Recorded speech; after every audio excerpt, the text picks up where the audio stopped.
ओम ओम नमः शिवाय। नरकों से मुक्ति का उपाय। सनत कुमार जी बोले, रौरव, शुक्र, महाज्वाला, तप्त कुंड, लवन, लोहित, अस्पत्र, वर्ण, वैतरणी, बाला, भक्ष, सालभूत, महारौरव आदि नरकों में मनुष्य नाना प्रकार के कलेश पाकर अपने अपने पापों को भोगते हैं। वहाँ मनुष्य अनेकों यातनाएं पाते हैं। असंख्य नरक हैं जिनमें पापी अपने अपने कर्मों के अनुसार यातनाएं भोगा करते हैं।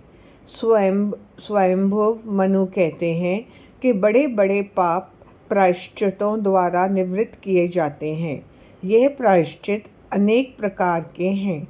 इनमें सबसे उत्तम प्रायश्चित तो भगवान शंकर का नाम है। पाप पुण्य नरक स्वर्ग के कारण रूप हैं, अतः पाप दुखदाई और पुण्य सुख देने वाला है। परंतु सच्चा सुखदाता संसार में कोई नहीं है। सुख दुख सभी मन की कल्पना है। इससे ब्रह्म ज्ञान प्राप्त करना ही परम श्रेष्ठकर है। शिवत्व की प्राप्ति हो जाने पर महान ज्ञानी मनुष्य को पाप पुण्य नहीं लगते। अतः नरक से बचने का सर्वोत्तम उपाय शिवजी की आराधना है। इससे मुक्ति मिलती है। सातों द्वीपों का वर्णन। सनत कुमार जी बोले, हे व्यास जी, अब मैं सातों द्वीपों के साथ भूमंडलों का विस्तार सुनाता हूँ। जम्बू, पलक्ष, शालमिल, कुश, कौंच, शरक, पुष्कर, ये 7 महाद्वीप हैं। इनके चारों ओर 7 समुद्र हैं जो क्रमशः क्षार, जल, ईख के रस, घृत, दूध, दधि एवं मधुर जल से परिपूर्ण हैं। सुमेरु पर्वत मध्य में है। यह पर्वत 64 कोस तक का है। ये 336 कोस ऊंचा है। इसके दक्षिण में इंद्रकूट नामक पर्वत है। ये सभी पर्वत 40-40 हजार कोस के विस्तार में है। 40,000 कोस का विस्तार वाला भारतवर्ष है, जिसमें पुरुष तथा मेरु के दक्षिण में हर्ष पर्वत है, उत्तर में रम्यक है, उसके पास ही हिरण्मय है, उरुर में कुरव देश है। ये सभी 9,000 योजन के परिमाण वाले हैं। मध्य में इलावृत पर्वत है, पूर्व में मदिराचल तथा दक्षिण में गंधमादन, पश्चिम में विपुल, उत्तर में सुपावशर्व पर्वत शिखरों के साथ इलावत के सहित मेरु में से मिलते हैं। जम्बू द्वीप वर्णन। ये भारतवर्ष के दक्षिण की ओर 100 योजन विस्तार वाला है। ये समुद्र से उत्तर की ओर तथा हिमाचल से दक्षिण की ओर स्थित है। इस कर्म भूमि कहते हैं। यहाँ प्राणी स्वर्ग एवं नरक का फल पाता है। जम्बू द्वीप के 9 खंड हैं। इंद्रघुम्न, कसेरु, ताम्रवर्ण, गभासिम्ना, नागद्वीप, सौम्य, गंधर्व, वरुण, ये 8 खंड हैं। 9वां अध्याय भरतखंड है। इसके पूर्व की ओर किरात, दक्षिण में यवन, उत्तर में ऋषि मुनियों का निवास है। इसमें ब्राह्मण, क्षत्रिय, वैश्य तथा शूद्र जाति के लोग रहते हैं। ये सभी प्रकार से युद्ध, व्यापार, सेवा आदि में चतुर होते हैं। पुष्कर द्वीप। ये द्वीप मधुर जल वाले सागर से घिरा तथा पूर्व के द्वीप से दुगना बड़ा है। यहाँ मानस नामक पर्वत है। यहाँ जरा रोग, शोक आदि बंधन नहीं हैं। यहाँ के निवासी 10,000 वर्ष की आयु वाले तथा सत्यवादी हैं। यहाँ प्रजापति ब्रह्मा निवास करते हैं। देव, दानव आदि सभी इनकी पूजा करते हैं। यहाँ के निवासियों को समय अनुसार स्वतः ही भोजन मिल जाया करता है। यहाँ सोने की पृथ्वी है। इससे आगे मनुष्यों के लिए कोई लोक नहीं है। राशि, ग्रह मंडल एवं लोकों का वर्णन। जहाँ सूर्य चंद्रमा का प्रकाश पड़ता है उसे भूलोक कहते हैं। भूमि में 1 लाख योजन की ऊंचाई पर सूर्यमंडल है। इससे लाख योजन ऊंचा चंद्रमंडल है। चंद्रमा से 10,000 योजन ऊंचे नक्षत्र तथा ग्रह मंडल हैं। इन मंडलों में से 1 लाख योजन की ऊंचाई पर सप्तऋषि मंडल है तथा इनसे 1 लाख योजन ऊंचा ध्रुव मंडल है। ध्रुव मंडल से नीचे भूर्भुवः स्वः 3 लोक हैं। मध्य में कल्प निवासी ऋषि हैं। ध्रुव से ऊपर महालोक है। इसमें महात्मा सनक सनंदन आदि ब्रह्मपुत्र निवास करते हैं। इनसे 2 लाख योजन ऊपर शुक्रलोक है। नीचे से लाख योजन दूर बुध और बुध से 2 लाख योजन पर मंगल का ग्रह है। वहाँ से 2 लाख योजन पर बृहस्पति, वहाँ से 2 लाख योजन ऊपर शनि मंडल है। यह ग्रह अपनी राशि पर घूमते हैं। ग्रहों से 11 लाख योजन दूर पर सप्तऋषि मंडल है। वहाँ से 13 लाख योजन पर ध्रुव मंडल है। जन लोक से 26 लाख योजन दूर तपलोक है। इससे 6 गुना दूर सत्यलोक है। यह ब्रह्मांड 5 महाभूतों का बना है। तिलों में जैसे तेल रहता है वैसे ही परमात्मा सब में व्याप्त हैं। जब शिव एवं शक्ति का मेल होता है तभी ब्रह्मांड का उदय होता है। जब शक्ति शिव में लय होती है तब प्रलय होती है। सबसे आगे अक्षय शिवलोक हैं जहाँ स्वयं शिव जी निवास करते हैं। तप के प्रभाव से मुक्ति का उपाय। व्यास जी बोले, हे सनत कुमारों, शिव भक्त जिस लोक में पहुँचते हैं कृपया उसका वर्णन कीजिए। सनत कुमार जी बोले, हे व्यास जी, भगवान शिव की कृपा से तप करना ही श्रेष्ठ उपाय है। बिना तप के शिवलोक की प्राप्ति कठिन है। शिवजी के भक्त शिवजी की तपस्या से उनके लोक को प्राप्त करते हैं। तपस्या परम पवित्र साधन है। सभी देवता ऋषि मुनि तपस्या करते हैं। ब्रह्मा विष्णु शिव भी तप से में संलग्न रहते हैं। सात्विक राजस तामस 3 प्रकार का तप होता है। तामस तप राक्षस और पापात्मा जन ही करते हैं। जिस तप को निष्काम होकर किया जाए वही लोक परलोक में फल देता है। किसी कामना को लेकर तप करना राजस तप है। सिद्धि के लिए तप करना तामस तप है। इसलिए शुभ कर्म करके शुभ पर्वों के दिन जप, हवन, तप, कुआं, धर्मशाला आदि का निर्माण कराना उत्तम रहता है। इन्हें करके प्राणायाम पूर्वक शिव भक्ति करना ही सबसे उत्तम तप है। स्त्री शय्या, पीने के मद्यादि पदार्थ, वस्त्राभूषण, धूप, तांबुल आदि राजाओं के वैभव हैं। स्वर्ण सुंदर भवन, रत्नों के मार्ग, नृत्य गान, आभूषण, शंख, वीणा, मृदंग, हाथी, छत्र, चवर आदि ये सभी भोग हैं। इसमें मोहित होकर मनुष्य चराचर योनियों में कष्ट पाता है। मनुष्य योनि में ब्राह्मण जन्म परम दुर्लभ है। जो ब्राह्मण होकर अपना उद्धार नहीं कर पाता उसके समान मूर्ख कौन होगा। भारत भूमि कर्म एवं फल भूमि है।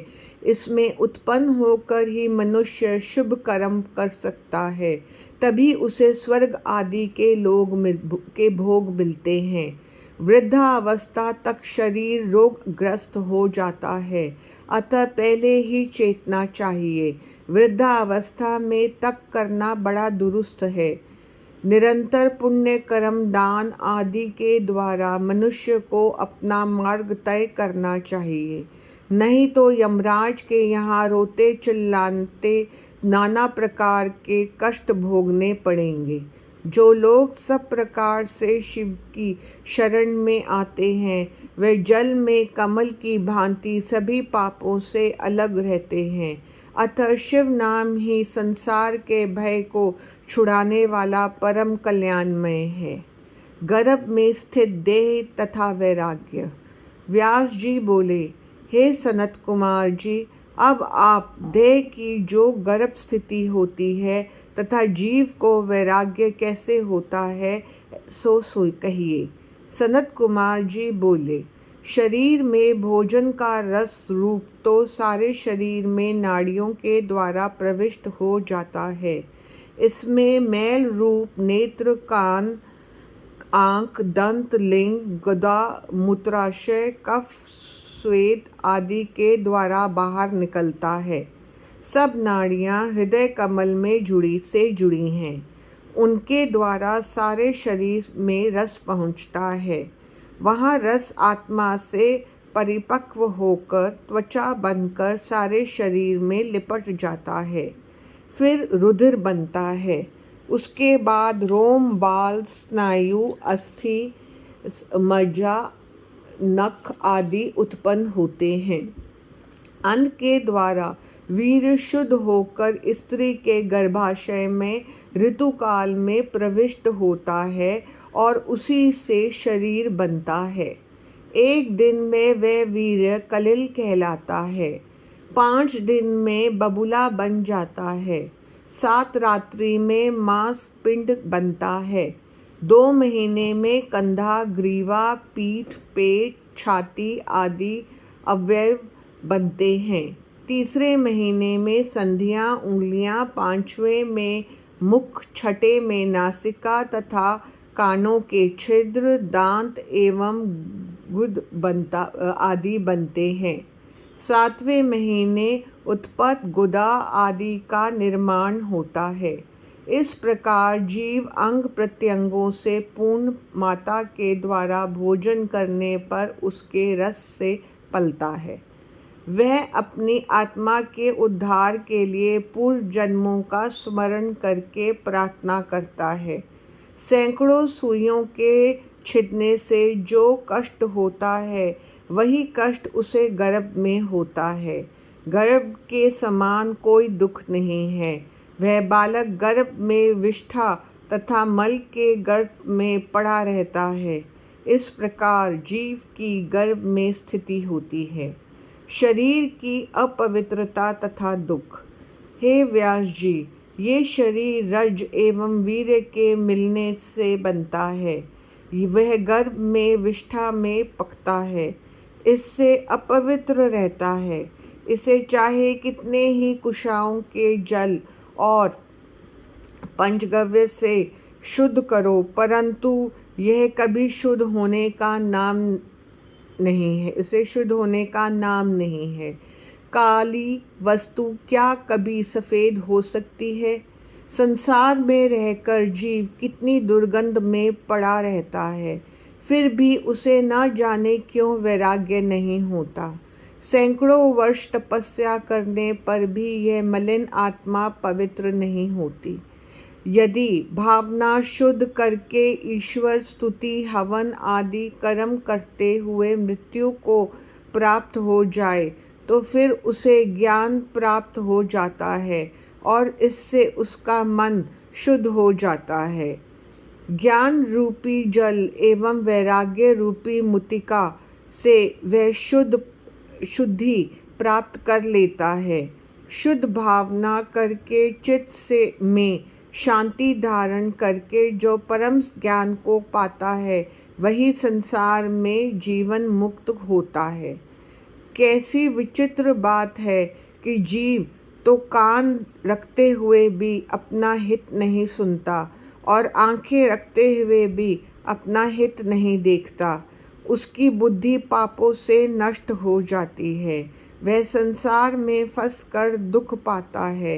इससे भगवान शंकर ने कृपा करके मुक्ति का साधन स्वरूप ये शिव पुराण वर्णन किया है।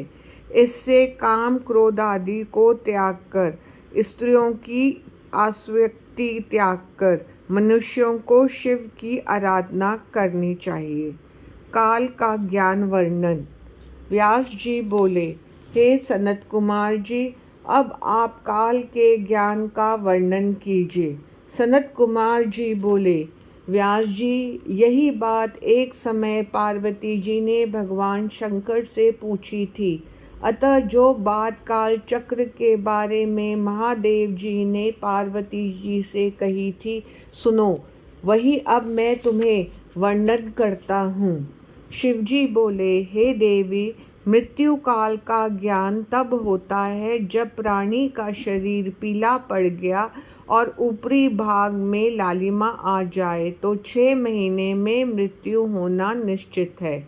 जो लोगों का कोलाहल न सुन सके, उनकी भी मृत्यु 6 महीने में ही समझिए। जो पुरुष सूर्य, चंद्रमा आदि को ना देख सके और अन्य सभी वस्तुओं को काला काला देखे, उसे भी 6 मास का ही अतिथि समझना चाहिए। जिस मनुष्य का दायां हाथ 7 दिन तक फड़कता रहे, वह 1 महीने में मर जाता है। जिसका शरीर कांपता रहे तथा तालू सूखता रहे, वह भी 1 मास तक जीवित रहता है।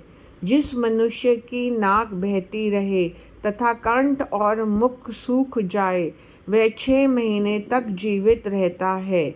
इसी प्रकार जिसकी जीभ मोटी हो जाए, दांत भीगे से रहें, वह भी 6 महीने तक जीवित रहने वाला जानिए। जिसे अपना प्रतिबिंब दर्पण जल आदि में न दिखे या विकृत सा दिखाई दे, उसे भी 6 मास का अतिथि जानो। जो मनुष्य अपनी छाया को बिना मस्तक के देखे या छाया बिल्कुल ना दिखाई दे, उसे 6 महीने तक जीवित जानो। जिसे सूर्यमंडल की किरण तक ना दिखाई दे, उसकी आयु 1 पक्ष की जानिए। जिसे अरुंधति, तारा, महायान, चंद्रमा, तारागण दिखाई नहीं देते, उसकी मृत्यु आयु 1 महीने की जानो। जो मनुष्य रात्रि में इंद्रधनुष और दिन में उल्कापात देखे तथा अपने समीप गीद और कौवे उड़ते हुए देखे, वह 6 महीनों से अधिक जीवित नहीं रह सकता। जिसे सप्त ऋषि मंडल और स्वर्ग मार्ग नहीं दिखता, उसे 6 महीने तक जीवित जानो। जिसे नीले वर्ण की बखी घेर रही हो, उसकी 1 महीने के अंदर मृत्यु जाननी चाहिए। हे कल्याणी, मनुष्य को यदि अपनी मरण स्थिति जानने की इच्छा हो तो वह स्नान द्वारा पवित्र होकर दूध और सुगंधित पुष्पों को दोनों हाथों में लेकर मसले। उस समय उसके मन में शुभ विचार होने चाहिए।